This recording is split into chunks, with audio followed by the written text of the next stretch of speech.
Protein is now at Starbucks, and it's never tasted so good. You can add Protein Cold Foam to your favorite drink or try one of our new Protein lattes or matcha. Try it today at Starbucks. K-pop Demon Hunters, Haja Boys Breakfast Meal and Huntrix Meal have just dropped at McDonald's. They're calling this a battle for the fans. What do you say to that, Rumi? It's not a battle. So glad the Saja Boys could take breakfast and give our meal the rest of the day. It is an honor to share. No, it's our honor. It is our larger honor. No, really. Stop. You can really feel the respect in this battle. Pick a meal to pick a side. Ba-da-ba-ba-ba. At participating McDonald's while supplies last. Salut à toutes, salut à tous. Est-ce que vous êtes prêts pour une édition peut-être historique du Tour des Flandres aujourd'hui, avec pour la première fois aligné sur une même course d'un jour, hors championnat du monde, Tadej Pogačar, Mathieu Van Der Poel, Wout van Aert et Remco Evenepoel qui nous fait la petite surprise de venir pour la première fois de sa carrière, le Belge qui vient sur le Tour des Flandres et qui sera très attendu, même s'il ne sera pas favori aujourd'hui. Ça sera bien évidemment Tadej Pogačar et Mathieu Van Der Poel, les deux favoris. Ils ont remporté les 4 dernières éditions de ce Tour des Flandres, 2 pour Van Der Poel, 2 pour Pogačar. Van Der Poel avait en plus remporté celle de 2020. S'il s'impose aujourd'hui, il deviendrait le premier coureur dans l'histoire à remporter 4 fois le Tour des Flandres. À l'inverse, Tadej Pogačar, lui, pourrait l'égaliser avec 3 succès dans ce monument. Une course évidemment très difficile et très longue cette année. 279 km, c'est 10 km de plus par exemple que l'édition de l'an passé, avec 3 passages sur le vieux Quarmont, mais c'est probablement lors du deuxième passage à 45 km de l'arrivée que le peloton devrait, on va dire, définitivement exploser et que les favoris vont attaquer. On enchaîne l'Oud des Quarmont, le Paterberg et le terrible Koppenberg, l'ascension la plus dure sur cette petite route étroite. Ensuite, il y aura encore un enchaînement du vieux Quarmont et du Paterberg à une quinzaine de kilomètres de l'arrivée, mais là, il ne restera plus que leader, ou peut-être qu'un seul leader, seul en tête. Probablement, s'il y en a un, ça sera Tadej Pogačar. C'est quand même lui le grand favori. Mathieu Van Der Poel, battu sur Milan-San Remo, vainqueur de justesse sur le 3, repris dans le final de Flanders Fields. Il n'a pas fait exactement, on va dire, le plein de confiance avant ce Tour des Flandres, à l'inverse d'un Tadej Pogačar. Il a fait que 2 courses depuis le début de la saison. Strade Bianche, Milan-San Remo, il les a remportées toutes les deux. Ce qui va faire la passe de 3 aujourd'hui. Et puis, bien sûr, on n'oublie pas la présence de Wout van Aert, en grande forme, encore malchanceux. C'était sur à travers les Flandres, la dernière course qu'il a faite, était repris dans le final par Filippo Ganna. Et bien sûr, tous les fans de cyclisme aimeraient bien voir le Belge réussir sur ce Tour des Flandres, mais ça sera évidemment très compliqué. À l'exception de ces 4 coureurs, de ce quatuor un petit peu dont tout le monde parle, on a quand même quelques outsiders, notamment Mats Pedersen, le leader de Lidl Trek. On a aussi 2 anciens vainqueurs, avec Casper Asgreen pour l'IF et Alberto Bettiol pour l'X Astana Team. Et puis il y a un joli trio du côté de la Soudal Quick-Step avec Dylan Van Baarle, avec Paul Magnier et Jasper Stuyven. Ça, c'est des coureurs qui voudront faire quelque chose parce que la Soudal Quick-Step a décidé de réorienter sa stratégie sur les monuments en se débarrassant de Remco Evenepoel. Et bim, Remco Evenepoel, première saison qu'il n'est plus là, et boum, il vient sur les monuments, on n'aurait plus qu'il s'impose. Et là, la Soudal Quick-Step n'aurait plus que ses yeux pour pleurer. Quelques outsiders encore comme Matteo Trentin que l'on a beaucoup vu dans ce début de saison, Romain Grégoire, Florian Vermeersch pour la Team Emirates, Gianni Vermeersch pour la Red Bull Boransgro, Christophe Laporte pour la Vissel The Bike. Ça, c'est des coureurs qui devraient courir pour leur leader, mais qui peut-être auront une opportunité si leur leader était victime de malchance. Jonas Abramsen pour l'UNO-X, Anthony Turgis pour la Total Energy. Mais voilà, ça, c'est vraiment des coureurs. Il faudrait que les planètes et les étoiles s'alignent sérieusement pour qu'ils aient une chance de s'imposer et d'empêcher l'une des 4 stars du cyclisme de s'imposer. Et quand même avec le duo Pogačar-Mathieu Van Der Poel au-dessus des 2 autres parmi ce quatuor. Et encore avec un Tadej Pogačar qui semble au-dessus de Van Der Poel et qui est le favori aujourd'hui sur ce Tour des Flandres. C'est enfin parti. Chute de Bellocchi juste devant Armstrong qui est parti dans le terrain. Et attaque de Pierre Rolland. Voilà ce que nous disons depuis le début de ce Tour de France. Une chute terrible. Christopher Froome à pied. Mais quelle image du Tour. On n'a jamais vu ça. 100% cyclisme, le podcast du vélo en direct. Ça va Marion? Désolé. Allez, c'est parti, le kilomètre 0. Avec immédiatement, bien sûr, des coureurs qui vont vouloir être dans l'échappée du jour. Ça sera un petit peu la seule occasion pour eux et même peut-être pour leur équipe qui parle de se montrer aujourd'hui. Par exemple, là, c'est un coureur de la Picnic Pastenel qui lance la première initiative, suivi par des coureurs de la Giacomo Alula, de la Total Energy, de l'Unibet Rose Rockets. C'est évidemment une équipe invitée. Les autres équipes invitées sont la Cofidis, la Pinarello Q36.5, la Tudor, la Burgos Bourg-Pellet, la Team Flandre Baloise et la Total Energy. Mais ça va se battre probablement pas mal pour cette échappée, parce que ce premier mouvement est immédiatement repris par le peloton. Encore une fois, beaucoup de coureurs, beaucoup d'équipes qui n'auront que peu d'espoir de s'imposer ou même de figurer sur le podium aujourd'hui. Donc prendre l'échappée, c'est un petit peu le seul move possible pour se montrer et espérer encore une fois un scénario improbable pour aller chercher un résultat. Le coureur de l'Unibet Rose Rockets qui insiste. Il est rejoint par pas mal d'autres coureurs, mais pour l'instant, le peloton qui roule derrière et l'échappée qui ne sort pas d'entrée là. Et c'est la bataille pour l'échappée. Là, on a Colby Simmons pour l'IF Education Easy Post qui est seul en tête, qui a pris quelques mètres d'avance sur le peloton. Et derrière, on a bien sûr plein d'autres coureurs qui tentent de le rejoindre. On voit des équipes vraiment intéressées pour être devant, notamment la Team Flandre Baloise. Quand on s'appelle la Team Flandre Baloise, on doit être devant dans le Tour des Flandres. Mais la Picnic Postennel, la Total Energy, la Burgos Bourg-Pellet, ça, c'est des équipes que l'on voit beaucoup attaquer, tenter d'être à l'avant. Mais pour l'instant, il y a beaucoup de vent. Et un vent en plus de face. Oh là, il y a même des bannières qui viennent de tomber juste au passage du peloton. Mais bon, c'est passé. Et ça veut dire que c'est compliqué pour les échappés de sortir. Ça veut dire que ça aura aussi une influence sur la course. Là, ce vent de face qui, pour l'instant, empêche les échappés de sortir facilement. Dès qu'ils attaquent, ils ont le vent dans le visage. Et du coup, forcément, c'est compliqué ensuite de créer des écarts derrière. On est parti depuis 12 km désormais. Peloton groupé, Colby Simmons là, qui vient d'être pris. Allez, on a un premier gros groupe là, qui enfin arrive un petit peu à s'isoler. Mais ils sont nombreux, ils sont moins plus de 10. Après 30 km de course, ce groupe a une dizaine de secondes d'avance sur un peloton qui hésite là entre poursuivre cette échappée ou la laisser partir. Ouais, ils sont 12. 12 dans cette échappée. Ils ont quoi, une dizaine, quinzaine de secondes d'avance sur le peloton. Alors il y a peut-être des coureurs qui ont raté le coup, mais la plupart des équipes qui voulaient être à l'avant sont très certainement représentées dans ce coup. Sinon, c'est qu'ils ont fait une grave erreur parce que 12 coureurs, il faut être devant. Et là, en tête du peloton, c'est un coureur de la Team Emirates avec Mikkel Bjerg qui prend les choses en main pour commencer à gérer. Mais ça pourrait être l'échappée du jour qui est sortie. 15 coureurs, dont Sylvain Dillier. J'ai au moins repéré le Suisse de l'Alpecin Première Tech qui est dans l'échappée. Décidément, ce coureur, soit il est en poursuite de l'échappée, soit il est à l'avant. Et là, l'équipier de Mathieu Van Der Poel qui est dans ce mouvement. On a d'autres coureurs comme Luc Lamperti pour l'IF, Connor Swift pour l'Ineos Grenadier, Camille Gradec pour la Bahrain Victorious, Lucas Van Boven pour la Lotto, Dries de Pouter pour la Jayco Lula, Julius Vandenberg pour la Picnic Postennel, Frédéric Frison pour la Pinarello Q36.5, Yambaliant Sanbayar pour la Burgos Bourg-Pellet, un coureur de Mongolie. Alors là, Yambaliant Sanbayar pour la Mongolie qui est dans l'échappée. C'est assez sympa. On a aussi Victor Vercouilly pour la Team Flandre Baloise qui est également représenté. Eduardo Zamperini pour la Cofidis. Et Artige de Vries pour l'Unibet Rose Rockets. J'ai l'impression que c'est la Total Energy qui est l'équipe qui a raté le coup parce que là, il y a des coureurs qui tentent d'attaquer. Il y a aussi la Movistar qui n'est pas là et qui tente de partir en contre.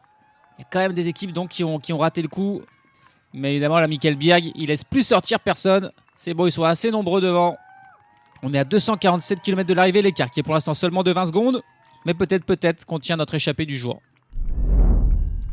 Et notre échappée intéressante de 13 coureurs. Au final, j'ai oublié de citer Eric Antonio Fagundes, un autre coureur de la Burgos Bourg-Pellet qui lui est uruguayen. Équipe assez internationale, cette Burgos, avec un uruguayen et un mongol donc qu'ils ont réussi à placer dans l'échappée. L'écart est désormais d'1 minute 40.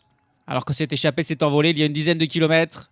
Mikkel Bjerg pour la Team Emirates qui gère toujours l'écart et qui probablement va pas laisser beaucoup plus qu'une 40, peut-être 2 minutes, peut-être 3 minutes, mais il n'y aura pas beaucoup plus. La présence de Sylvain Dillier, bien sûr, inquiète.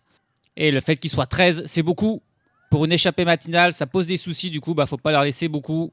13 coureurs de 12 équipes différentes, donc, avec la Total Energy, la Movistar, la Tudor notamment, qui ont raté le coup. Tous les autres seront contents, ils ont réussi à placer au moins un coureur devant. Échappée très internationale avec seulement 4 coureurs belges. Mais on a en plus un Suisse, un Polonais, un Américain, un Britannique, un Italien, 2 Hollandais et donc un Uruguayen et un Mongol. L'objectif désormais, ça va être de creuser. Ils sont 13 face au seul Mikkel Bjerg. Il faut qu'ils prennent le plus de temps possible. Et ils ont le temps, puisqu'il reste environ une centaine de kilomètres avant le premier passage du vieux Quarmont. Il y aura aussi un autre secteur pavé avant, mais qui sera sur le plat. Donc là, ça va être une phase un petit peu de d'attente, de transition avec l'échappée qui va tenter de grappiller du temps. Voilà, qu'est-ce qui se passe là? Il y a la barrière, non c'est pas possible, qui a coupé le peloton en deux. Attendez, je reprends. Il y a une barrière de sécurité au niveau d'une voie de chemin de fer qui s'est abaissée pile au moment où le peloton est passé. Alors là, c'est une folie totale. Et du coup, il y a la moitié du peloton qui est passé et l'autre moitié qui doit attendre voilà, le train qui passe à l'instant. Le peloton qui est passé à l'avant va devoir ralentir, évidemment. Là, c'est étonnant. Là, ça n'a pas été du tout anticipé, ce passage du train et l'abaissement de cette barrière qui a vraiment coupé le peloton en deux. C'était dangereux quand même, là, parce que, évidemment, les coureurs qui ont failli se prendre la barrière sur la tête, là. Et là, on demande à Michael Bjerg, bien sûr, de ralentir. Et Michael Bjerg, il n'a pas l'air très content de devoir ralentir. Il se dit, j'espère que vous allez ralentir aussi l'échappée devant. Parce que là, il y a déjà 3 minutes 30 d'avance pour les 13 hommes à l'avant. Ça commence à être un écart intéressant. On est à 212 km de l'arrivée. Et là, c'est une scène un peu étrange, un peu cocasse. Avec donc ce passage à niveau qui a coupé le peloton en deux avec le passage du train juste derrière. Plutôt cocasse, c'est vraiment mauvais timing pour le peloton qui est passé pile au moment où les barrières se sont abattues. Mais bon, ça va évidemment se regrouper, mais ça pourrait permettre ce petit événement aux hommes de tête, aux échappés de gagner encore un petit peu de temps. 204 km de l'arrivée désormais, et cet incident du passage niveau aura fait vraiment les affaires de l'échappée parce qu'au final, on a ralenti le peloton pour qu'il se regroupe, mais pas les hommes de tête qui de 3 minutes 30 sont passés à 5 minutes 30 d'avance. Là, c'est quand même assez étonnant, et les coureurs de la Team Emirates, Michael Bjerg en tête, ont bien eu raison de pester parce que c'est pas tout à fait juste, mais voilà. Peloton scindé en deux, il faut qu'il se regroupe, mais ce n'était pas un incident qui méritait par contre de ralentir les échappés à l'avant. C'est un petit peu étrange ce qui s'est passé, mais voilà la bonne affaire donc pour les 13 coureurs à l'avant. Sylvain Dillier, Camille Gradec, Luc Lamperti, Connor Swift, Luca Van Boven, Dries de Potter, Julius Vandenberg, Eduardo Zamperini, Frédéric Frison, Eric Antonio Fagundes, Yambalians Sam Bayard, Victor Vercouilly et Artiche de Vries, qui devra donc passer une bonne partie de la journée en tête. On a donc largement le temps de faire un focus de l'un d'entre eux. Eh bien écoutez, on va s'intéresser à ce coureur de Mongolie, parce qu'en plus, avec 7 victoires dans sa carrière, il est celui qui a le plus de victoires professionnelles. Seul Sylvain Dillier avec 8 fait mieux. Donc voilà, on va s'intéresser à ce coureur qui n'a jamais gagné au niveau World Tour évidemment, et qui compte 4 de ces 7 victoires sur les championnats de Mongolie qui, on peut supposer, ne sont pas les plus relevés de la planète. 3 fois il a remporté le contre-la-montre et 1 fois la course en ligne. Mais il compte aussi une victoire d'étape sur le Tour de Fujiu en Chine, une victoire sur le Tour d'Iran et puis le classement général du Tour de Thaïlande en 2021. Ce coureur qui a rejoint la Burgos, cette équipe espagnole, en 2024. C'est sa 3e saison.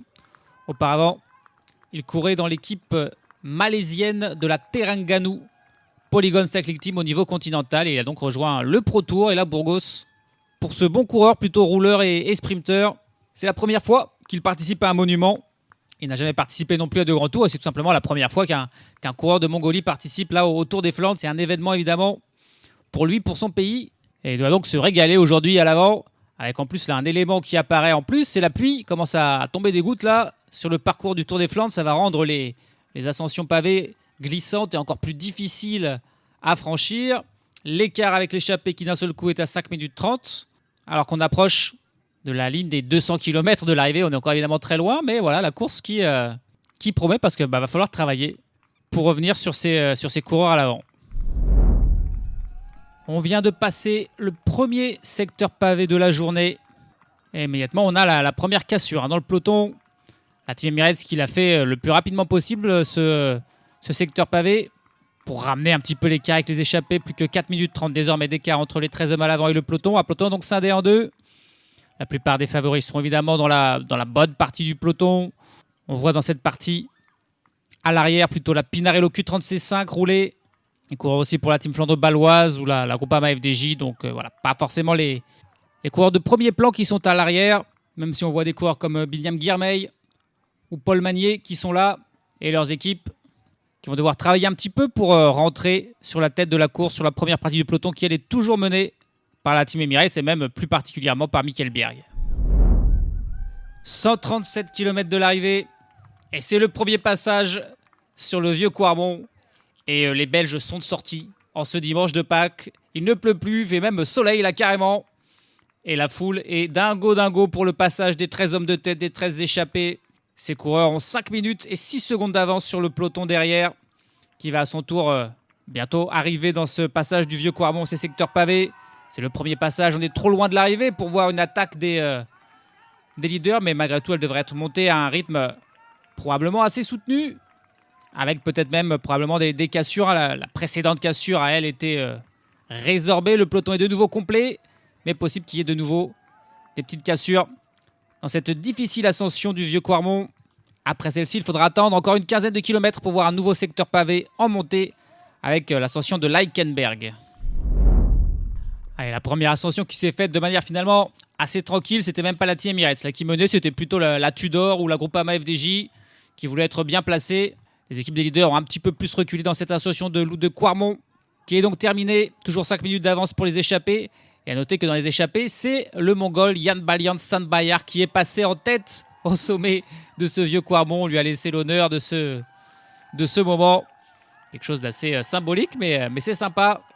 Mais les échappés qui ont toujours une belle avance, alors que voilà, on va commencer à entrer dans le secteur décisif avec les ascensions et les secteurs pavés qui vont désormais s'enchaîner. 16 ascensions, 16 secteurs pavés en tout, qui vont avoir lieu dans les 130 prochains kilomètres. Ouh, la petite chute là, ouais, même la grosse chute là pour Connor Swift dans l'échappée. Qu'est-ce qu'il décide de faire? Il essaie de refermer son t-shirt. Il a glissé. Allez, il repart quand même, mais il a bien râpé là sur le côté. On a une petite chute aussi pour Benoît Cosnefroy dans le peloton. Des soucis mécaniques pour Gianni Vermeersch. Une chute aussi pour Riley Sheehan, coureur de la NSN Cycling Team. Ça commence à être tendu. On vient de passer la mi-course en gros. L'écart qui est toujours intéressant pour les échappés. 4 minutes 35 d'avance. Attention, il y a quand même un coureur comme Sylvain Dillier devant, qui est évidemment très bon dans ce genre d'exercice, sur ce genre de profil. Le peloton qui n'a pas encore enclenché la grande poursuite. La Team Emirates qui roulait fort sur le plat, mais maintenant qu'on est dans ces passages un petit peu plus vallonnés, ils ont un petit peu laissé le relais à d'autres équipes qui viennent travailler. On a vu l'Ineos, la Soudal Quick-Step, différentes équipes là, qui sont aux avant-postes et qui ne sont pas non plus là en mode on roule pour revenir s'échapper, mais simplement pour placer leur leader. Ça permet donc à ces échappés, dans lesquels Connor Swift va devoir faire un effort pour rentrer, d'être confortablement à l'avant avec toujours plus de 4 minutes 30 d'avance là. On a déjà les grandes manœuvres là qui commencent dans le Molenberg. On est à plus de 100 km de l'arrivée. Il y a Florian Vermeersch là qui prend la tête du peloton, qui roule à fond. Pogacar en 3e position. Van der Poel dans sa roue, Remco qui suit. Et des cassures qui se font. Wout van Aert notamment qui est plutôt pris dans une petite cassure en 15-20e position. Ah ouais, non, mais là, ça a vraiment accéléré de fou. Alors, le Molenberg, il est pas long du tout, mais il est étroit, il est pentu. Et Florian Vermeersch, là, qui fait un énorme effort. Et il y a déjà des cassures aux environs de la 7-8e position. On est à 102 km de l'arrivée. Il y a Samuel Watson pour Ineos qui a suivi ce mouvement. Pogacar, Van der Poel. Il y a Remco Evenepoel, Matteo Trentin. Encore pour la barre victorieuse, peut-être Matej Mohoric qui a aussi réussi à suivre. Et là, le groupe Wout van Aert qui revient à son tour dans la roue de Mohoric, avec Christophe Laporte aussi. Mats Pedersen également dans le groupe Van Aert. Et là, on a un groupe d'une vingtaine de coureurs, du coup, qui s'est un petit peu isolé du reste du peloton. Où on retrouve les 4 favoris, les 5 même avec Pedersen. La course qui s'est décantée, là, encore plus tôt que prévu dans ce Molenberg. Nils Politt puis Florian Vermeersch qui ont fait vraiment un train d'enfer. Et le peloton qui a explosé. Et ouais, il y a des belles cassures. Et le peloton principal où il y a encore une centaine de coureurs et un petit peu plus loin, on va dire une vingtaine de secondes derrière ce groupe des favoris qui vient de sortir. Et l'écart avec les échappés qui évidemment a complètement diminué. Plus que 2 minutes 30 d'avance. Et là, c'est Pogacar lui-même qui est en tête de ce groupe et qui roule. Est-ce qu'ils vont continuer comme ça? Ou est-ce qu'ils vont un petit peu se relever et permettre au peloton derrière de revenir?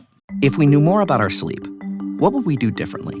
Would we go to bed at a consistent time or take steps to reduce interruptions to our sleep?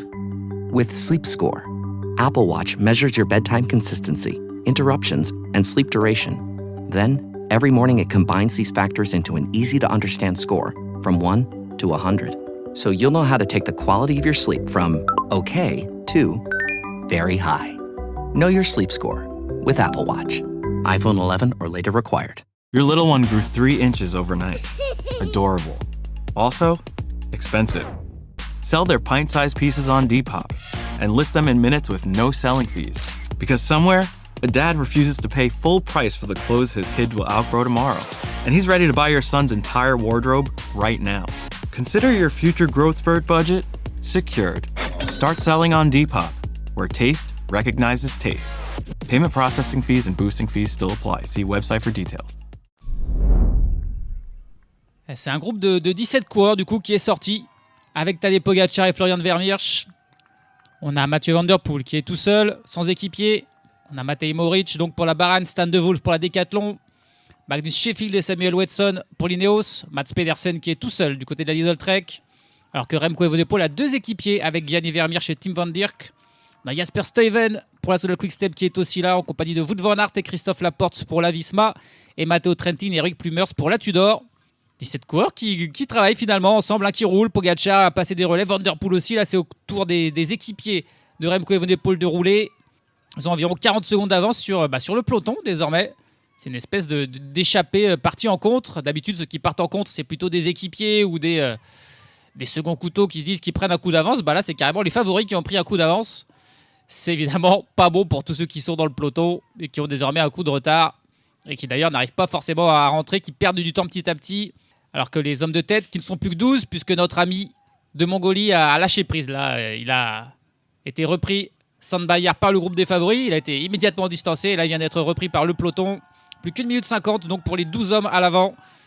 Et qui vont voir 17 coureurs peut-être revenir sur eux assez rapidement.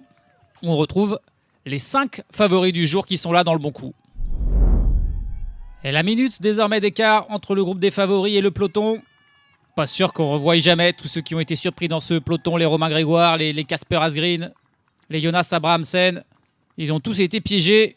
Et puis 1 minute, c'est aussi désormais l'écart entre les échappés et le groupe des favoris qui reviennent fort. Alors que la pluie là s'est mise à tomber dru d'un seul coup, le soleil a disparu, énorme averse. Et là, le soleil qui est en train de ressortir, mais bon, les pavés qui devraient être mouillés et des pavés mouillés, c'est évidemment très glissant et ça aura son influence dans la fin de la course, dans les prochains passages pavés. Là, on va voir une grande section sans pavé. On aura juste un petit passage avant le Ten Houteux. Et puis ensuite, ça sera le moment décisif. Avec le Vieux Quarmont, le Paterberg, le Koppenberg. Et là, ce groupe de 16 coureurs va se réduire définitivement. Et la jonction qui se fait entre le groupe de poursuivants et le groupe d'échappés. On a donc désormais une échappée de 28 coureurs. Où les échappés Mateno se retrouvent avec les grandes stars du peloton mondial. On est à 76 km de l'arrivée. Le peloton, lui, est pointé à 1 minute 10. Et il joue battu, quoi. Il joue battu dès le Molenberg. Plus de 100 km de l'arrivée. La plupart des coureurs qui ont été éliminés. Mais les leaders ont été vigilants, même si Wout van Aert et Mats Pedersen, notamment, ont réagi un petit peu avec un temps de retard. Ils s'en sont sortis de justesse et ils sont dans le bon coup, eux aussi, avec Van Der Poel, Evenepoel et Pogačar. En plus de quelques petits outsiders comme Matej Mohoric, comme Jasper Stuyven, comme Matteo Trentin ou comme les 3 coureurs là. Pour l'Ineos Grenadier avec Magnus Sheffield, Samuel Watson et Connor Swift qui vaudra aussi peser sur la course. Allez, Pogačar qui fait l'ascension du Berg Tanute en tête, il monte assez rapidement. Remco Evenepoel vigilant immédiatement dans sa roue. Van Der Poel pas mal placé. Wout van Aert un petit peu, encore une fois, réagit un petit peu à contre-temps, mais aussi là. Et là, quelques coureurs évidemment parmi les échappés qui sont distancés. Là, notamment Sylvain Dillier là, qui aurait pu être l'équipier de Van Der Poel, il est déjà distancé avec Frédéric Frison, avec Victor Vercouilly, Artiche de Vries. Ça lâche aussi pour Connor Swift ou pour Eric Antonio Fagundes, les membres de l'échappée évidemment qui ne vont pas résister longtemps face aux grands favoris. C'est parti pour le Vieux Quarmont, 57 km de l'arrivée. Et avec Pogačar qui accélère là, dès le pied, qui met son accélération. C'est Wout van Aert qui est le premier à prendre sa roue, suivi par Mats Pedersen, par Remco Evenepoel. Mathieu Van Der Poel est beaucoup plus loin. Il était mal placé. Mathieu Van Der Poel, il doit faire l'effort pour un petit peu doubler Trentin, Jasper Stuyven. Il était mal placé, mais il revient en 5e position. Et là, on a les 5 premiers. Pogačar, Van Aert, Pedersen, Evenepoel et Van Der Poel. Et derrière, ça lâche un petit peu. Derrière Van Der Poel pour Magnus Sheffield. Et Pogačar qui fait cette ascension à fond. Et pour l'instant, c'est Van Aert vraiment qui semble le mieux. Qui n'a pas perdu de terrain sur Pogačar. Alors que c'est plus compliqué pour Pedersen là qui est en train de perdre du temps. Et en 3e position, il fait une cassure avec Evenepoel et Van Der Poel dans sa roue. Et du coup, Van Der Poel qui doit faire l'effort, doubler Remco Evenepoel, doubler Pedersen pour aller rejoindre les 2 hommes qui sont en train de s'échapper à l'avant là. Avec Van Aert et Pogačar. C'est compliqué pour Remco Evenepoel qui tente lui aussi de passer Mats Pedersen. Mais c'est un petit peu moins net que Mathieu Van Der Poel qui lui parvient à revenir dans la roue de Wout van Aert. Et tous les autres ont un petit peu disparu. Matej Moric, Matteo Trentin et les équipiers Christophe Laporte et compagnie ont tous disparu. Et là, on a un trio.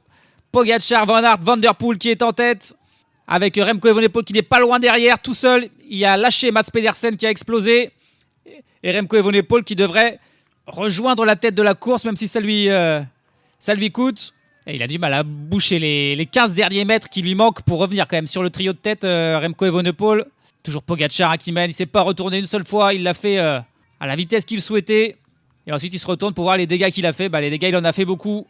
Et Van Aert qui est en train de perdre un petit peu quelques mètres à son tour parce qu'on est toujours dans cette ascension du vieux Quarmont qui est longue. Évidemment, elle fait plus de 2 km. Et Van der Poel qui, encore une fois, doit doubler un adversaire pour attraper la roue de Tadej Pogačar. Il était mal placé, Mathieu Van der Poel. Et à chaque fois, il a dû réagir un petit peu à retardement. Mais il est bien là, dans la roue de Tadej Pogačar. Remco Evenepoel, finalement, qui a passé Wout van Aert, qui passe en 3e position. Van Aert 4e et un petit peu distancé, là. Il a pris la cassure, Wout van Aert.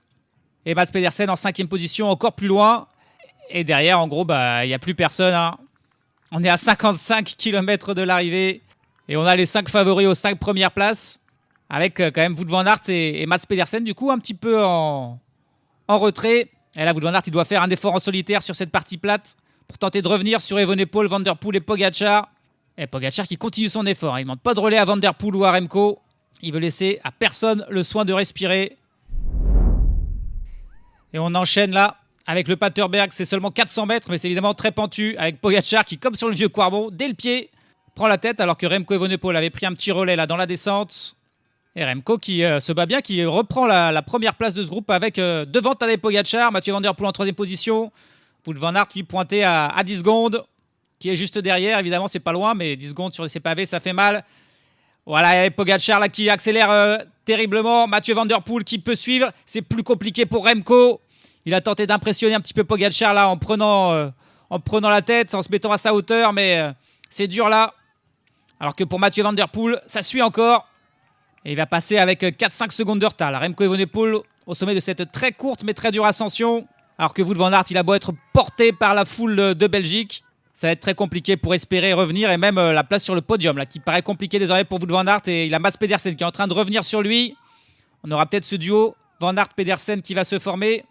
Et devant, donc le duo habituel. Les champions des monuments, Van der Poel et Pogačar qui sont ensemble. Remco Evenepoel qui n'est pas loin derrière, qui va peut-être pouvoir revenir dans la descente. Mais ensuite, on va voir le Koppenberg. Et là, ça pourrait bien être le moment où Remco Evenepoel qui a plié sans encore rompre. Là, sur ce Koppenberg, ça pourrait peut-être être le moment où il craque. Et c'est parti pour le Koppenberg. C'est sous le soleil. Le sol a séché. Les pavés ne sont pas humides. Il n'y aura pas donc de risque de glisser. Pogačar en tête devant Mathieu Van der Poel. Remco Evenepoel n'a pas réussi à rentrer. Toujours pointé à 5-6 secondes derrière. Alors que le duo Pedersen-Van Aert est déjà beaucoup plus loin. Pointé à 40 secondes. Et pour l'instant, Van der Poel qui tient bon. Dans la roue de Tadej Pogačar. On est encore loin de l'arrivée, 45 km. Mais c'est une des plus dures difficultés qui restent, même s'il restera encore une fois l'enchaînement du vieux Quarmont et du Paterberg dans une vingtaine de kilomètres. Et pour Remco Evenepoel, c'est plus compliqué. Là, il avait 4 secondes au pied et il en aura 20 au sommet. Et il va du coup s'offrir un terrible effort en solitaire pour tenter au moins de rester 3e. Je pense que ça sera son objectif. Mais ça sera compliqué de revenir sur la tête de la course. Maintenant, il faut essayer d'éviter le retour de Mats Pedersen et de Wout van Aert qui ne sont pas très loin derrière lui. Mais le duo Pogačar-Van der Poel qui est définitivement envolé à 45 km de l'arrivée. Avec un Van der Poel là qui n'a pas été mis en difficulté par Pogačar dans cette ascension du Koppenberg. Et le Kruisberg désormais pour les deux hommes de tête à 29 km de l'arrivée. Pogačar qui le fait encore en tête, qui le fait le plus rapidement possible. Et Mathieu Van der Poel qui s'accroche dans sa roue. Et qui ne lâche pas Mathieu Van der Poel. Mais il va lui rester encore 2 ascensions à tenir, celle du vieux Quarmont et celle du Paterberg. Derrière Remco Evenepoel, il perd seconde par seconde. Il est pointé à 24 secondes désormais. Alors que le duo Mats Pedersen, Wout van Aert, lui pointé à 1 minute. Et les autres coureurs qui ont disparu. Et pourtant, il y a quand même des places dans le top 10 à aller chercher. On suppose que les membres de l'échappée, ceux qui ont suivi l'accélération initiale de Tadej Pogačar, type Christophe Laporte, Jasper Stuyven, Matej Moric, Florian Vermeersch, avec du Sheffield. C'est ces coureurs-là qui vont se battre pour le top 10, mais évidemment bien loin du top 5 qui appartiendra aux 5 favoris annoncés ce matin. La troisième et dernière ascension du vieux Quarmont. Tadej Pogačar qui mène évidemment devant Mathieu Van Der Poel et qui va aller le plus vite possible. Il faut qu'il lâche Mathieu Van Der Poel s'il veut pouvoir aller s'imposer, parce que si ça termine dans un sprint à 2, ça sera compliqué. Et puis attention, il faut aussi aller vite, parce qu'il y a Remco Evenepoel qui fait une course admirable, qui ne craque pas, il est toujours derrière, toujours pointé à une vingtaine de secondes. Il regagne toujours un petit peu de temps sur le plat, et puis ensuite il repère du temps bien sûr dans les parties un peu plus pentues. Mais voilà, si jamais, après cette double ascension du vieux Quarmont et Paterberg, Remco Evenepoel était pointé à une vingtaine de secondes derrière le duo de tête, eh bien il aurait l'espoir de revenir. Mais attention, là ça y est, on attaque les pavés dans ce vieux Quarmont. Et Pogačar qui est déjà en train de faire une petite différence sur Mathieu Van Der Poel. Dès le pied du vieux Quarmont, dès les premiers passages pavés. C'est vraiment un scénario identique à l'an passé.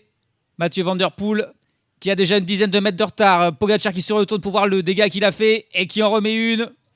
C'est parti, 18 km de l'arrivée. Le champion du monde, Tadej Pogačar, qui est en train de creuser mètre par mètre et qui est bien parti pour s'envoler et de nous offrir le scénario un petit peu attendu malgré la présence de Remco Evenepoel, malgré un Wout van Aert qui semblait en forme, malgré un Mats Pedersen de retour.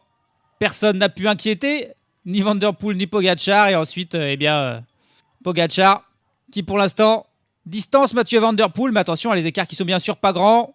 Et Pogačar lui-même, qui grimace évidemment, il donne tout ce qu'il a. Il a lancé les hostilités à 108 km de l'arrivée. Il a porté son attaque avec Florian Vermeersch. C'est dingo. Et là, il porte désormais le coup fatal de toute cette stratégie. Et ensuite, ils seront un par un. Pogačar devant Van Der Poel. Et Remco Evenepoel plus loin. Mais attention, Van Der Poel, il est quand même encore pas très loin. Il a peut-être 3-4 secondes de retard. Mais pas plus. Et ensuite, bien sûr, après le sommet, il y aura une redescente.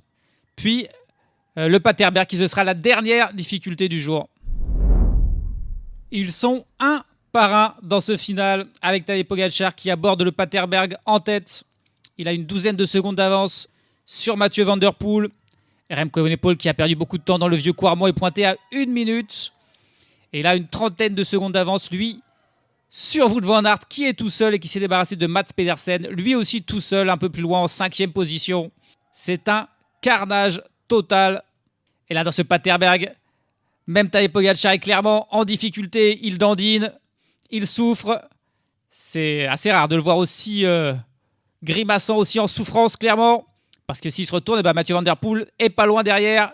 Il se dresse sur ses pédales. Mathieu Van Der Poel, il tente de réduire l'écart. Mais c'est compliqué. Lui aussi dandine beaucoup, lui aussi grimace, lui aussi s'écrase un peu maintenant sur son vélo. Est-ce qu'il sera capable, alors qu'il a 15 secondes de retard au sommet, de rattraper ces 15 secondes dans les 13 km qu'il reste désormais. Ce sont 13 km de plat. Ça paraît très compliqué pour Van Der Poel, bien sûr, de revenir. Quant à Remco, lui, il est donc beaucoup plus loin. Il se bat pour la 3e place. Il a suffisamment d'avance, a priori, sur Wout van Aert pour garder sa place sur le podium. Van Aert qui devrait terminer 4e. Pedersen 5e. Pour l'instant, les positions sont figées. Il n'y a que entre Van Der Poel et Pogačar qu'il y a encore un écart qui pourrait être bouché, mais ça serait en cas de crise de la part de Tadej Pogačar et on voit mal ça arriver. 5 km de l'arrivée et les situations qui sont figées, ça ne reviendra pas pour Mathieu Van Der Poel qui perd petit à petit du temps sur Pogačar. Il est désormais à 40 secondes.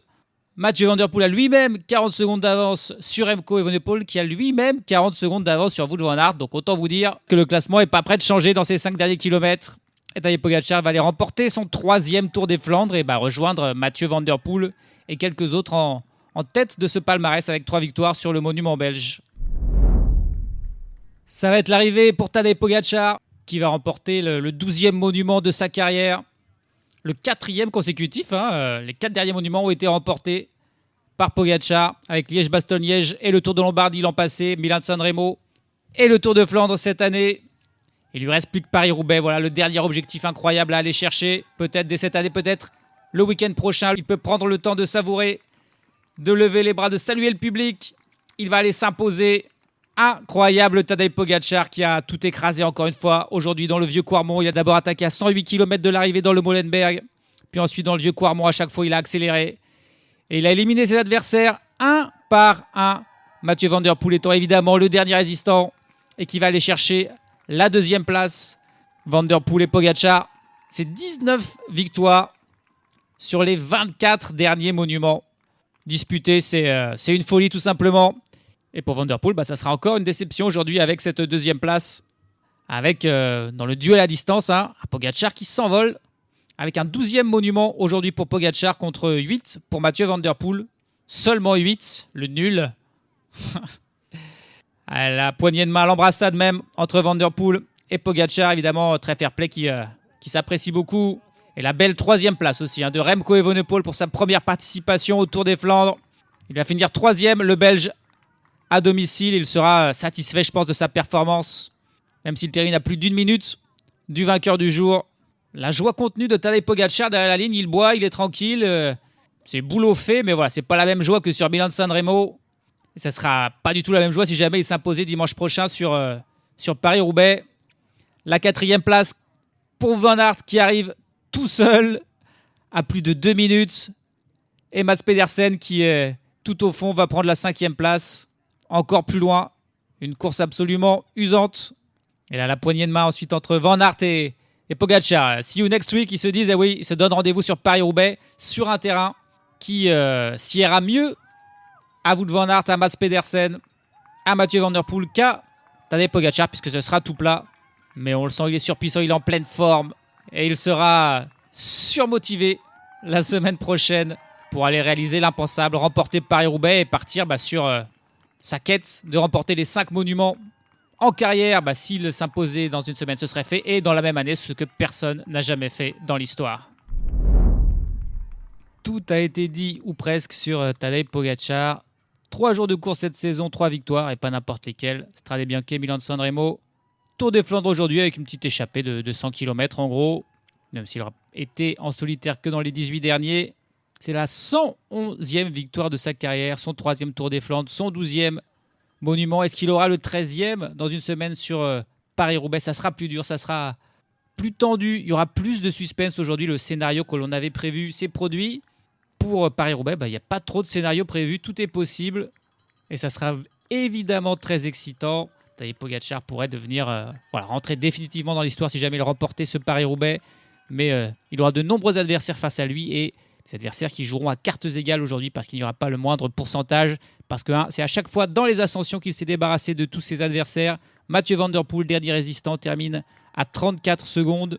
Remco Evenepoel termine finalement à 1 minute et 11 secondes. Les écarts sont énormes. Wout van Aert à 2,04. Mats Pedersen à 2,48. Et puis voilà, le meilleur après ces 5 favoris qu'on avait estimés, c'est Jasper Stuyven qui remporte un petit sprint à 3 devant Florian Vermeersch et Matej Mohoric. Il termine à 4 minutes 28. Un Français dans le top 10 avec Christophe Laporte qui termine à 5,22 juste devant Gianni Vermeersch. Déception pour la Groupama FDJ qui n'était pas dans le bon coup. Valentin Madouas 16e, Romain Grégoire 22e. Alberto Bettiol, ancien vainqueur, termine 24e. Kasper Asgreen, autre ancien vainqueur, termine lui 28e. Ces coureurs sont à plus de 6 minutes. 121 coureurs ont terminé. C'est Johan Jacobs, le suite de la Groupama FDJ qui termine dernier à 15 minutes 37. Et puis bien sûr, de nombreux abandons aujourd'hui, dont Jambalians Sambayar, le Mongol de la Bourgogne-Bourg-Pellet, qui n'a malheureusement pas terminé ce monument pour sa première participation. Il a bien sûr laissé trop de force dans la prise de l'échappée aujourd'hui. Mais on aura appris à le connaître. Tour des Flandres, check. Milan-San Remo, check. Paris-Roubaix, check. Peut-être pour Tadej Pogačar, on verra ça dans une semaine. Mais entre-temps, il y a une jolie course par étape qui nous attend. Le Tour du Pays Basque, avec Juan Ayuso, avec Isaac Del Toro, avec Primoz Roglic et Florian Lipovic, et avec surtout Paul Sexas. On espère le voir se battre pour la victoire. Peut-être même, pourquoi pas, aller remporter une course par étape pour la première fois depuis 2007 pour la France. C'est le statistique qu'on ne cesse de répéter, qu'on a bien arrêté de répéter. Il y aura aussi Kevin Vauquelin, il y aura aussi Antonio Tiberi, Tobias Johannesen. Il y aura du beau monde sur ce Tour du Pays Basque très montagneux qui enchaîne dès demain et évidemment sur 100% cyclisme. Salut à tous, salut à toutes.